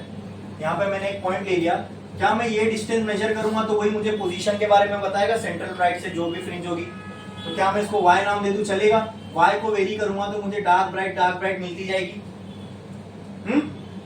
ओके,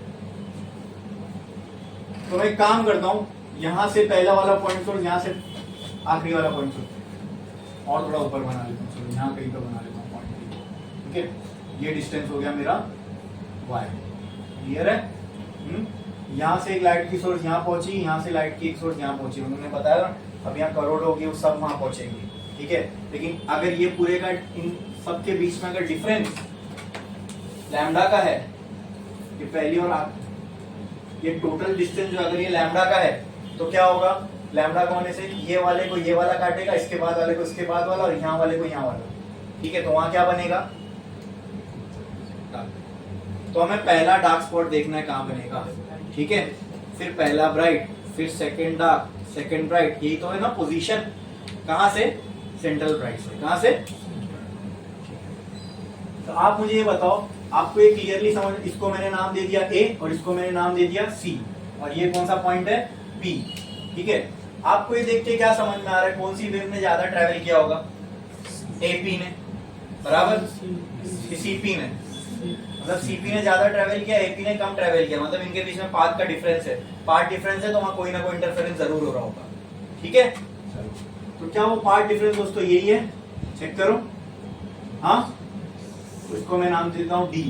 अगर मैं यहाँ इतना इस पे ऐसा हाथ रखूं तो आपको समझ में आ रहा है, ये पाथ अब इक्वल हो गया, यानी इतना ही, ये जो डिफरेंस है यही है पाथ का डिफरेंस, ये हो गया डेल्टा x। बोलो क्लियर है क्या? बोलो क्लियर है क्या? ठीक है। अब ये जो डीपी लाइन हॉरिजॉन्टल से एंगल बना रही है, let's call it as theta, let's call it as theta. क्या इसमें किसी को कोई डाउट है? अरे हॉरिजॉन्टल से एंगल बना रही है, उसको मैंने नाम दे दिया थीटा। बोलो क्लियर है? अब मैं क्या कर रहा हूं, इसको देखो, इसको ये पार्ट को ये निकाला, उसको मैं जूम करके इधर बना रहा हूं, ध्यान दो, ये कुछ ऐसा है क्या? ये ऐसा, ये क्या है? 90 है, ये A है, ये C है, ये D है, ये A के बराबर है AC, ये डेल्टा x के बराबर है, और ये एंगल हमारा क्या है? थीटा। क्या है? लेकिन दोस्तों ये तो पूरा 90 है, तो ये बचा हुआ क्या होगा? 90 माइनस, और ये कहानी हम पहले भी देख चुके हैं, अगर ये 90 माइनस थीटा, ये बचा हुआ क्या रहेगा? थीटा। क्या रहेगा? अब इसी को मैं वापस से इधर बना रहा हूं थोड़ा और अच्छे से, ये कैसा पकड़ा? ये ऐसे, ये ऐसे, ये ऐसे, ये ऐसे। बोलो क्लियर है? अब D आ गया इधर पे 90 वाला, तो ये क्या हो जाएगा? बोलो A, और ये क्या हो जाएगा? तो ये AC वाली लाइन A हो गई, CD वाली लाइन डेल्टा x हो गई, और ये वाला एंगल हो गया थीटा। अब ये बहुत खूबसूरत बन गया, क्लियर है? बस यहाँ से अब बहुत सिंपल है, चेक करो। इस ट्रायंगल में क्या क्या मालूम है मुझे? सामने वाली साइड मालूम है, हाइपोटेन्यूज मालूम है, थीटा के सामने वाली साइड ऑपोजिट हाइपोटेन्यूज। किसमें आता है ऑपोजिट और हाइपोटेन्यूज? Sine theta. तो इसका अगर मैं साइन थीटा निकालूं इस वाले ट्रायंगल का, तो मुझे क्या आएगा?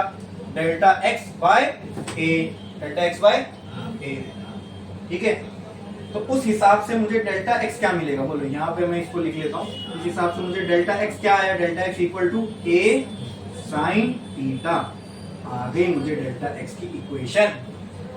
समझ में आया? क्लियर है? इसमें तो कुछ भी नहीं है, जैसा पहले किए थे वैसे ही सब कुछ किया। हाँ, अच्छा, एक और चीज मैं कर रहा हूँ, देखो, यहाँ से मैं एक सेंटर लाइन इन दोनों के बीच से यहाँ तक लेके गया, ठीक है? अगर मैंने आपको क्या कहा, ये जो स्लिट है वो बहुत ही नैरो है, बहुत ही पतली है, मतलब रियलिटी में कुछ ऐसी होगी, ऐसी इतनी पतली, इतनी पतली, ठीक है।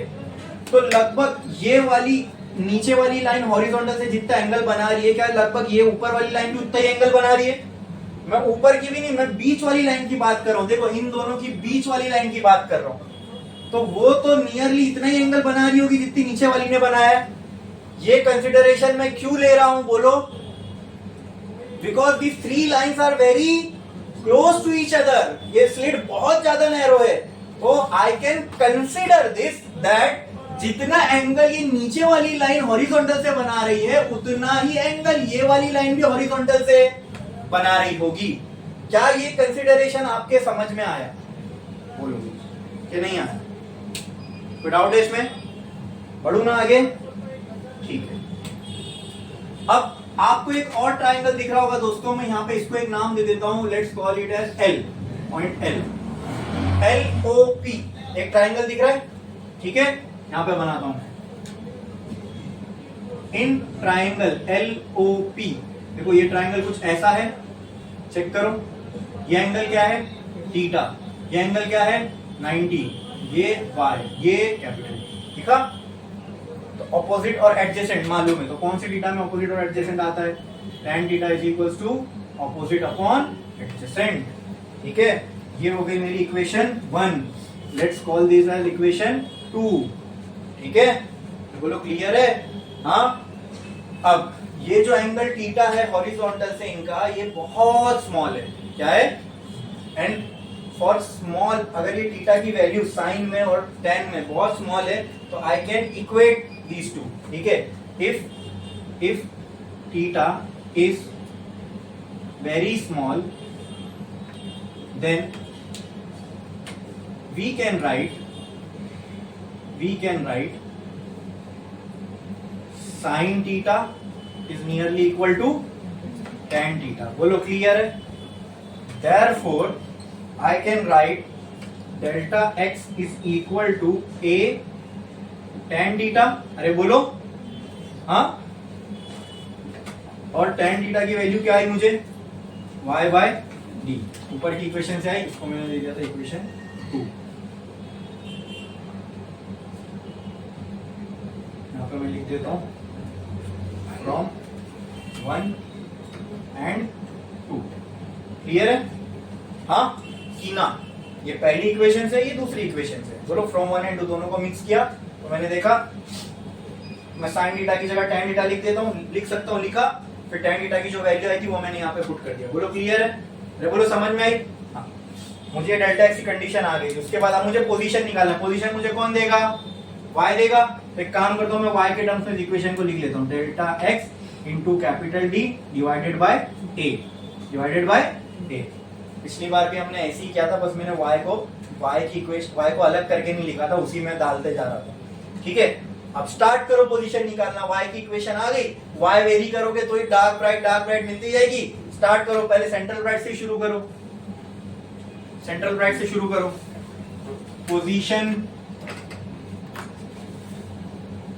ऑफ सेंट्रल ब्राइट, या फिर ऐसा लिखता हूं, for position of central bright delta x should be equal to 0 ना? अरे तभी तो सेंट्रल ब्राइट बन रही थी, याद है कि नहीं? सारे पॉइंट्स उसने मिल के सेंटर पे कितना पार्ट डिफरेंस अचीव किया था? 0 का, तभी सेंटर में ब्राइट बनी। तो यहां पर इस इक्वेशन में मैं y इज इक्वल टू, अगर डेल्टा एक्स की जगह 0 पुट कर दूं d बाय a, तो y क्या आ जाएगा? बोलो 0। तो पोजीशन ऑफ सेंट्रल ब्राइट कितनी आ गई? अरे बोलो कितनी आ गई? 0। मतलब 0 से ही सेंट्रल ब्राइट को हम क्या कंसीडर करने वाले? 0। यहां से मेजर होगा। यानी अगर आप पहली ब्राइट की पोजीशन निकालोगे तो वो पोजीशन कहां से होगी? सेंट्रल ब्राइट से। सेंट्रल ब्राइट हमारा रेफरेंस है। क्लियर? मतलब ये पॉइंट हमारा रेफरेंस होगा, इसको हमने 0 कंसीडर कर लिया, ठीक है। अब क्या निकालू? पहली डार्क है ना, चलो पहली डार्क ही निकालते हैं, ठीक है। For first dark fringe delta x is equal to, बोलो पहली डार्क कहां बनेगी? सिंगल स्लिट में। कहां पे? लैम्डा पे। ओके, लैम्डा पे बनी। वो पैटर्न याद कर लेना जो मैंने बताया, ये ऐसा बनेगा, ये किसने इसको काट दिया, तो कितना हो गया लैम्डा, कितना हो गया लैम्डा। तो अब डेल्टा एक्स की जगह पे क्या पुट करोगे लैम्डा, तो y ऑफ फर्स्ट डार्क क्या आ गया लैम्डा d बाय ए, खत्म। लास्ट टाइम पे मैंने यहाँ पर ही लिख दिया था फर्स्ट डार्क सेकंड डार्क, तो 2 स्टेप बढ़ गए थे, इसके लिए मैंने यहाँ पर पहली y की इक्वेशन बना दी, अब y फर्स्ट डार्क आ गया। मुझे बताओ for second dark fringe delta x कहाँ पे होगा 2 लैम्डा पे, तो पोजीशन ऑफ सेकंड डार्क कहाँ आई 2 लैम्डा d बाय a बराबर for third dark fringe delta x will be equal to 3 lambda बराबर, यही है कि नहीं है, अरे बोलो ना भाई। तो कहना है right position of third dark is equal to 3 lambda d by a, pattern मिल गया।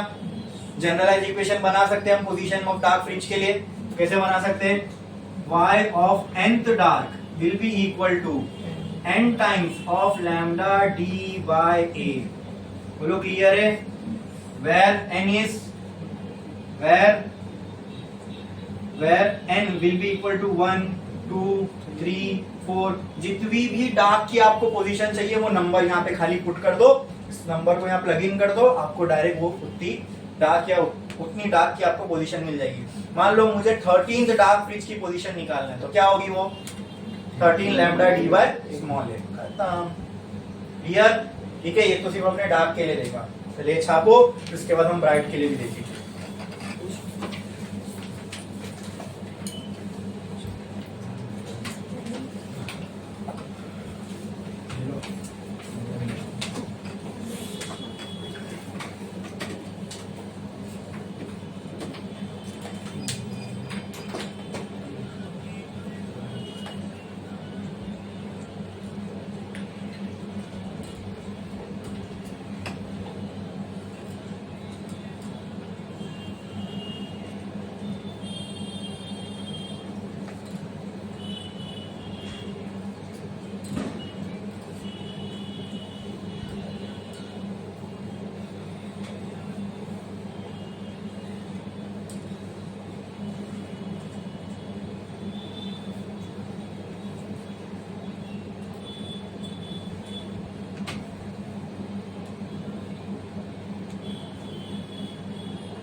हुआ लिख के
पार्ट मिटा दो।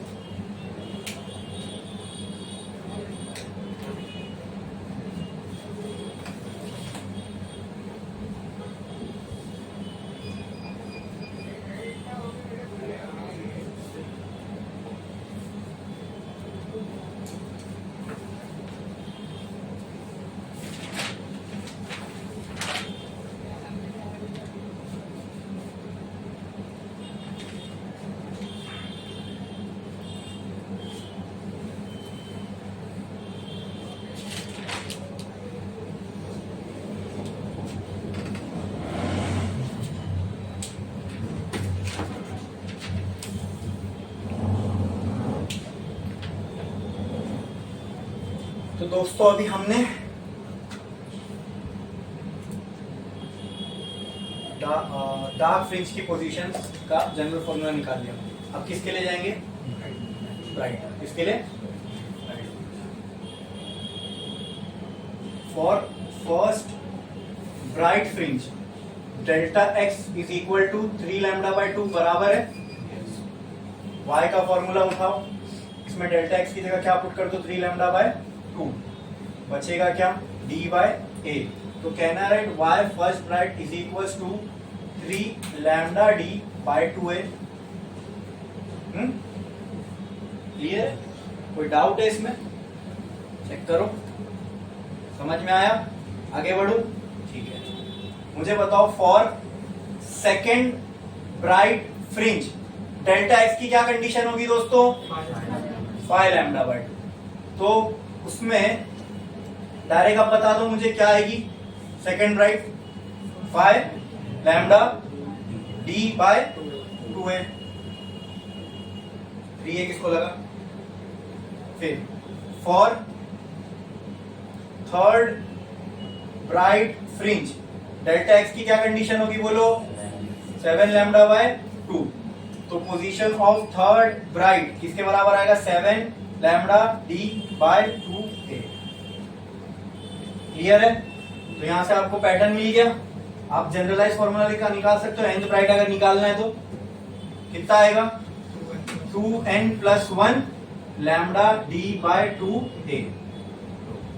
यहाँ पे वेर n की क्या कंडीशन होगी? Where n is equal to 1 2 3, जो भी जितना भी नंबर के आपको निकालना। फर्स्ट ब्राइट कहां मिलेगी? 3 लैम्डा डी बाय 2a पे। ठीक है? ठीक है, अब रुक जाओ, इसको लिखो मत, आगे के हम लोग और करते हैं। याद करो डबल स्लिट में हमने पोजीशन ऑफ डार्क और ब्राइट निकालने के बाद क्या लिखा था? क्या निकाला था? Distance between two bright fringe, distance between two dark fringe. अगर मैं दो ब्राइट के बीच का डिस्टेंस निकाल लूं तो क्या वो मुझे एक डार्क की विड्थ देगा? अगर मैं जो दो डार्क के बीच का विड्थ निकाल लूं तो क्या वो मुझे एक ब्राइट की विड्थ देगा? ठीक है, तो ऐसे ही कुछ करते हैं यहाँ पे भी। ठीक है, लेकिन पहले वो वाला विजुअलाइजेशन वाला मैं डायग्राम बना दूं यहाँ पे। हाँ, विजुअलाइज करते हैं इसको। यहाँ पे है सेंट्रल ब्राइट, सेंटर में मैंने बना दिया सेंट्रल ब्राइट। सेंट्रल ब्राइट की कुछ विड्थ होगी यहाँ से लेके यहाँ कहीं बोलो। अब मुझे आप बताओ सेंट्रल ब्राइट जहां भी खत्म होगी वहां पे जस्ट क्या चालू होगा? हाँ, क्या होगा? First dark. ठीक है, तो ये हो गया फर्स्ट डार्क, ये हो गई फर्स्ट डार्क की पोजीशन, राइट? तो क्या ये डायग्राम देख के दोस्तों मैं ये भी बोल सकता हूँ फर्स्ट डार्क की बीच का, दोनों फर्स्ट डार्क के बीच का डिस्टेंस मुझे सेंट्रल ब्राइट की विड्थ दे देगा? क्या बात है, समझ में आ रहा है कि नहीं? हाँ, ठीक है। इसके बाद क्या दिखेगी मुझे? फर्स्ट ब्राइट, फिर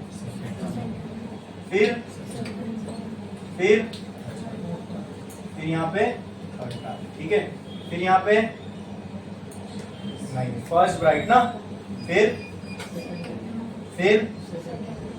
सेकंड ब्राइट, फिर थर्ड डार्क। चलो यहाँ तक। ओके, मुझे बताओ सेंटर से फर्स्ट डार्क कितना दूर है? जो फर्स्ट डार्क की पोजीशन है सेंटर से, बता दो देख के।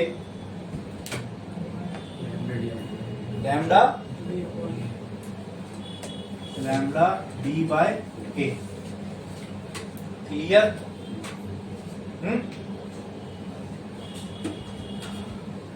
Second dark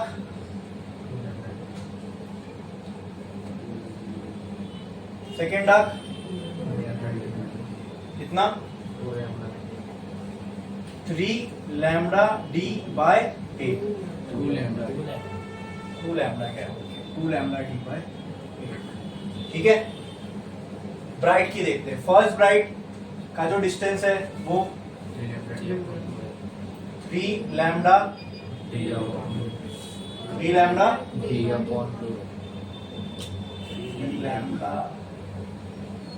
D lambda d by 2 बराबर। सेकेंड ब्राइट की सेंटर से 5 लैम्डा डी बाय 2 क्लियर। अब इससे हमको बहुत क्लियरली समझ में आएगा दो डार्क के बीच का डिस्टेंस कितना है, बताओ। ये लैम्डा डी बाय एक चॉकलेट, यहाँ पर कितनी चॉकलेट है ऐसी, तो मतलब ये डिस्टेंस में से मैं ये डिस्टेंस माइनस कर दूं तो दो डार्क के बीच का डिस्टेंस मिल रहा है मुझे, कितना होगा वो, बस वही हमको भी देखना है। दो ब्राइट, मैंने कहा ना दो ब्राइट के बीच का डिस्टेंस निकालना, तो कोई भी दो ब्राइट को माइनस कर दो। अब तीसरी ब्राइट अब वो बनती है, अगर तीसरी ब्राइट अगर मैं बनाता उसको सेकंड से माइनस करता तो भी वही आता। इसको चेक करो, इसका कितना आएगा, तो क्या लगता है सेम आना चाहिए डिस्टेंस जैसे वहां आया था। यहाँ पे डिस्टेंस क्या है दोनों के बीच का, लैम्डा डी बाय ए। ये दो डार्क के बीच का डिस्टेंस था ना, दो ब्राइट के बीच का डिस्टेंस चेक करते हैं। लैम्डा डी बाय 2 है, ये चॉकलेट है, तो यहाँ कितनी चॉकलेट है, यहाँ पे कितनी है 3, तो कितनी चॉकलेट बची 5 में, ये डिस्टेंस निकालना है, तो इतने में से इतने को माइनस करना पड़ेगा तभी ये डिस्टेंस मिल पाएगा। ठीक है, तो 5 चॉकलेट में से कितनी चॉकलेट निकालना पड़ेगा, 3, तो कितनी चॉकलेट बचेगी, 2 लिख दिया। चॉकलेट बताओ क्या है, लैम्डा डी बाय 2 कैंसिल, देखो lambda d by A, lambda d by ए, मतलब दो डार्क के बीच में जितना डिस्टेंस है उतना ही दो ब्राइट के बीच का डिस्टेंस है। बोलो क्लियर है। लेकिन यहाँ पे एक चीज थोड़ी सी अलग है दोस्तों, यहाँ सेंट्रल ब्राइट थोड़ी बड़ी है, देखे थे आपने, तो आप मुझे बताओ यहाँ का distance lambda d by d a, तो ये भी distance lambda d by a ही होगा। तो अगर मैं आपसे पूछूं विड्थ ऑफ सेंट्रल ब्राइट, तो आप क्या बोलोगे, lambda d by A plus lambda d by ए, यही होगी विड्थ। अरे भाई जहां से फर्स्ट डार्क स्टार्ट हो रही है वहां तक सेंट्रल ब्राइट है, तो ये सेंट्रल ब्राइट की क्या हो गई, ये समझा कि नहीं समझा। हाँ, सेंट्रल ब्राइट की अपने को विड्थ निकालना, मतलब सेंट्रल ब्राइट कितने हिस्से में है। तो देखो जहां डार्क स्टार्ट हुई वहां सेंट्रल ब्राइट खत्म हो गई, बराबर। क्या इस पे एग्री करते हो। इस साइड पे फर्स्ट डार्क कहां चालू हो रही, इधर पे। इस साइड पे फर्स्ट डार्क कहां चालू हो रही, इधर पे। ठीक है, मतलब इसके अंदर जितना हिस्सा होगा यहाँ पे सेंट्रल ब्राइट होगी, तो यही हो गई ना विड्थ सेंट्रल ब्राइट की। समझा अभी। हाँ, तो ये डिस्टेंस निकालना तो कैसे निकालोगे, ये प्लस ये, क्लियर। जब सेंट्रल ब्राइट से फर्स्ट डार्क का यहाँ पे डिस्टेंस लैम्डा डी बाय ए है, तो सेंट्रल ब्राइट से फर्स्ट डार्क का यहाँ पे भी तो डिस्टेंस उतना ही होगा। ये टोटल डिस्टेंस ऐड कर दोगे तो कितना आ जाएगा, 2 चॉकलेट, तो कितना आएगा 2 लैम्डा डी बाय स्मॉल ए। ये हो गई विड्थ ऑफ सेंट्रल ब्राइट, कितनी आ गई हमें, 2 लैम्डा डी बाय स्मॉल ए। पूरा सिंगल स्लिट डिफ्रैक्शन में सेंट्रल ब्राइट की हमें विड्थ मिल गई। बोलो क्लियर है, समझ में आया, पक्का पक्का, ठीक है ठीक है ठीक है। अब मैंने आपको याद है एक चीज बोला था कि ये हो गया ना, मुझे आप बताओ जो यहां पे देखो, यहां पे पहली डार्क है, यहाँ पे पहली ब्राइट है, ठीक है। मुझे आप बताओ डेल्टा एक्स के टर्म्स में, डेल्टा एक्स के टर्म्स में पहली ब्राइट का डेल्टा एक्स कितना है, और सेकंड ब्राइट का पहली डार्क का और फर्स्ट ब्राइट का डेल्टा एक्स कितना है, वो बताओ। फर्स्ट डार्क का डेल्टा एक्स के टर्म्स में जो डिस्टेंस है, जो कंडीशन है, वो बताओ। फर्स्ट डार्क डेल्टा एक्स की कौन सी कंडीशन पे बनेगी, कितने पे, तो ये डिस्टेंस मैंने मान लिया लैम्डा है, कितना है। फर्स्ट ब्राइट बताओ मुझे कहां बनेगी, 3 लैम्डा बाय 2।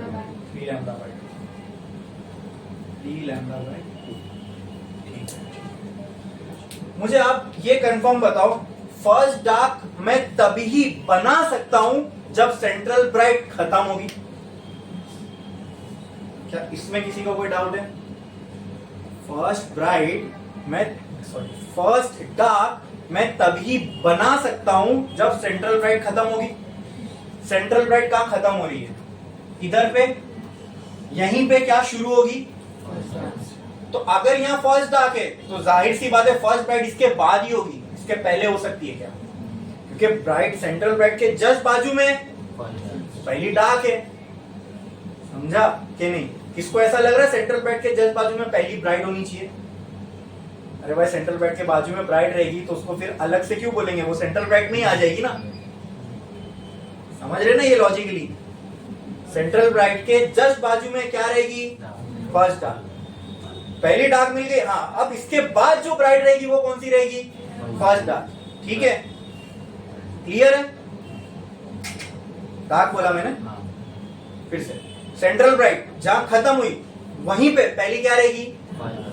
फर्स्ट डार्क रहेगी ना। फर्स्ट ब्राइट कैसे बोल रहे हो? सेंट्रल ब्राइट के बाजू में ब्राइट कैसे हो सकती है? फिर वो तो पूरी सेंट्रल ब्राइट में ही आ जाएगी, समझा?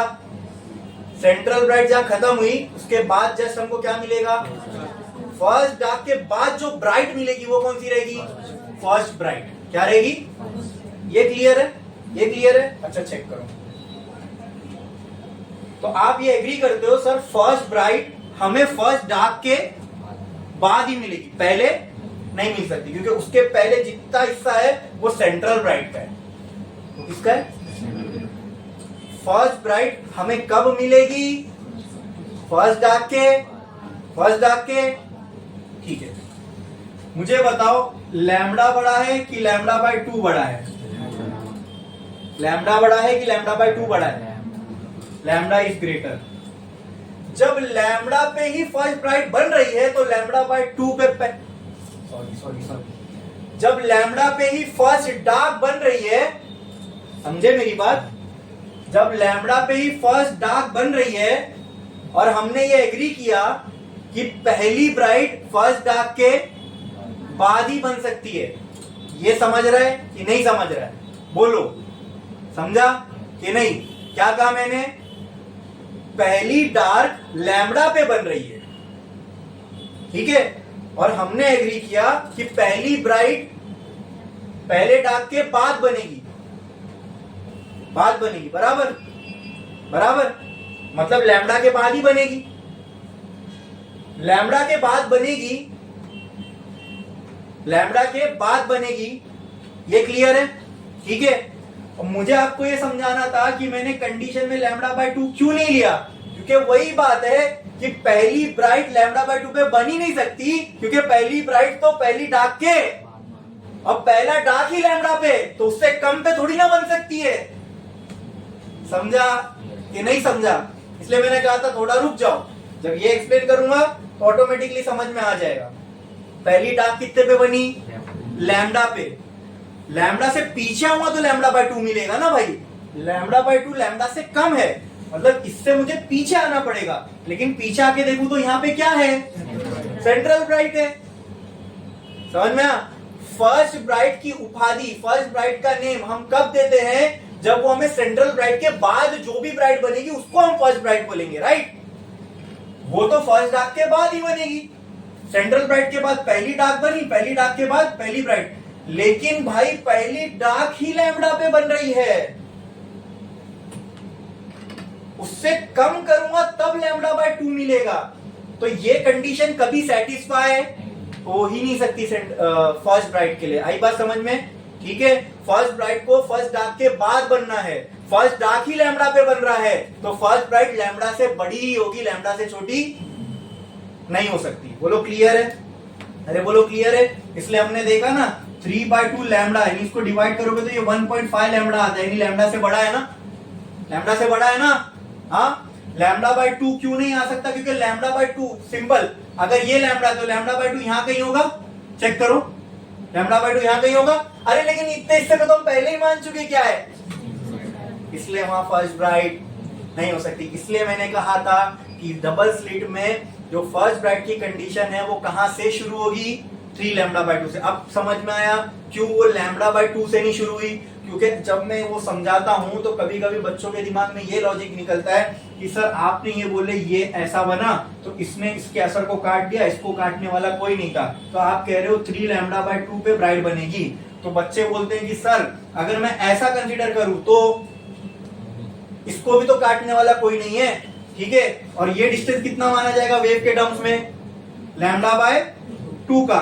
तो लैम्डा बाय 2 भी जब मैं पार्ट डिफरेंस पकड़ता हूं सर, तब भी तो ब्राइट बनने की चांसेस है, ठीक है। तो आपने ये कंसीडर क्यों नहीं किया, आपने डायरेक्ट 3 लैम्डा बाय 2 से क्यों स्टार्ट कर दिया? इसलिए मैंने तभी बोला था कि अब रुक जाओ, वहां मैं इसका आंसर नहीं दूंगा, थोड़ा रुक जाओ, थोड़े टाइम बाद आपको आंसर मिल जाएगा। अब जब मैंने पूरी पोजीशन निकाल ली, मैंने आपको इसको विजुअलाइज करवाया, तो आपको समझ में आया कि सर फर्स्ट डार्क तो बन ही लैम्डा पे रहा है, ठीक है। फर्स्ट ब्राइट लैम्डा के बाद ही बन सकती है, लैम्डा से पहले सवाल ही पैदा नहीं होता, क्योंकि उससे पहले तो पूरा सेंट्रल ब्राइट ने घेर के रखा है, ठीक है। तो पहली ब्राइट जो भी बनेगी वो लैम्डा के बाद ही बनेगी, और वो लैम्डा के बाद हमें कब मिल रही है, 3 लैम्डा बाय 2 पे। इसलिए लैम्डा बाय 2 पे पहली ब्राइट नहीं बनी सिंगल स्लिट डिफ्रैक्शन में, समझ में आया? क्योंकि लैम्डा बाय 2 पे अगर हम आ भी गए चेक करने के लिए कि चलो मैं लैम्डा बाय 2 पे फर्स्ट ब्राइट बना के देखता हूं, तो तुम वहां इक्वेशन में तो लिख दोगे फर्स्ट ब्राइट बनी लैम्डा बाय 2 पे, लेकिन जब मैं डायग्राम में आके चेक करूं लैम्डा बाय 2 पे फर्स्ट ब्राइट है, क्या अरे नहीं यहाँ तो सेंट्रल ब्राइट है। तो हमने जो मैथमेटिकली लिखा उसको रियलिटी जस्टिफाई नहीं कर रही है, तो वो रॉन्ग हो जाएगा लिखना, समझ में आया?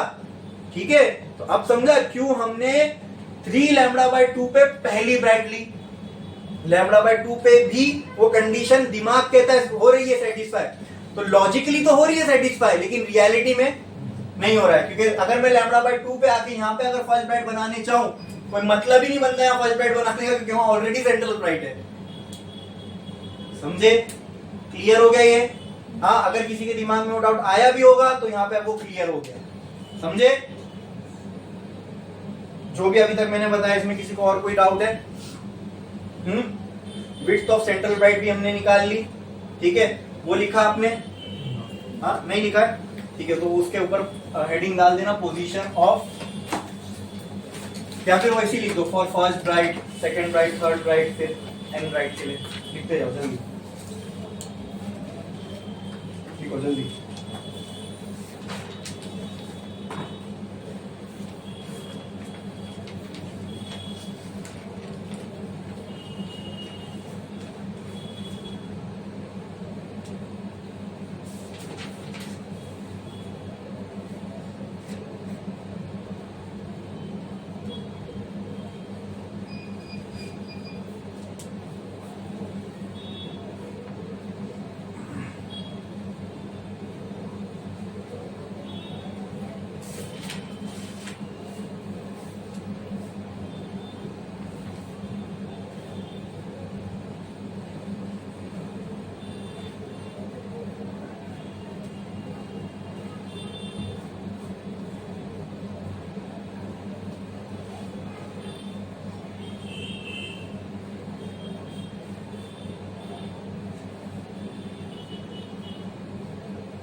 हो गया? किसी को अगर ये पार्ट डिफरेंस के तरीके से अगर नहीं समझ में आया ना, तो मैं उसको पोजीशन वाले तरीके से भी समझाता हूं, देख लो।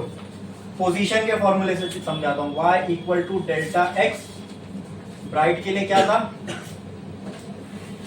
सॉरी फॉर्मूला क्या था, delta x d into a, यही था ना? अरे y का फॉर्मूला ये आया था ना, डेल्टा एक्स डी इंटू ए। हाँ बराबर, यही बराबर। काम करता हूं, अगर मेरे को फर्स्ट ब्राइट निकालनी है, और फर्स्ट ब्राइट के लिए मैं यहाँ कंडीशन डालता हूँ लैम्डा बाय 2 डी बाय ए, बराबर ना? लैम्डा बाय 2 लिख दिया ना मैंने डेल्टा एक्स की जगह, ठीक है। अब मेरे को आप बोलो मैं इसको ऐसा लिख सकता हूं क्या,